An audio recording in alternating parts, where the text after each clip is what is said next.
Hey la génération 90, tu te souviens de ta console préférée de tous les temps quand t'étais petit? Il y a eu la Game Boy Color, la Game Boy Advance, la NES, la Super NES, la Mega Drive, la PlayStation. Si je te disais que toutes ces consoles, elles rentrent là-dedans. Alors si tu me suis depuis des années, tu sais que j'en ai testé énormément des consoles portables. Pour tout le côté arcade, j'ai la borne. Pour les grosses consoles comme la Play 2 ou la GameCube, j'ai un mini PC. Mais pour tout le reste et pour l'avoir dans ma poche, j'ai la Trim 8 Brick que j'ai chopé sur Make DIY.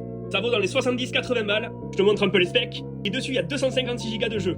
Et j'ai reçu aussi la petite sacoche Make DIY. Du coup, c'est une petite console pré-clé en main, tu peux jouer. T'as un port jack, un port pour la recharge en USB type C, un bouton reset, la carte micro SD avec tous les jeux. Sur le côté, le volume. Sur l'autre côté, un bouton pour muter la console et pour l'allumer. Partie arrière de l'écran est en aluminium. Et derrière, ce qui est cool, c'est que t'as 4 boutons, les gâchettes comme sur les manettes. Et tu peux les changer. Comme il en faut pour tous les goûts et pour tout style de joueur, ils te fournissent plusieurs styles de gâchettes.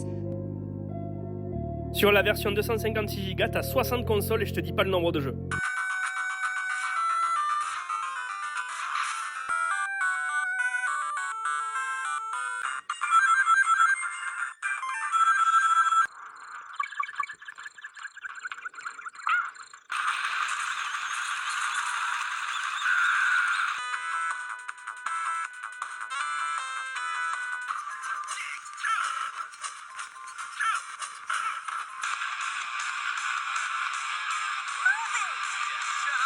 Du coup, pour moins de 100 €, ça fait tourner jusqu'à la Dreamcast et tu l'as toujours dans ta poche, c'est minuscule, ça pèse pas lourd et c'est terrible. Et tu peux la choper chez eux.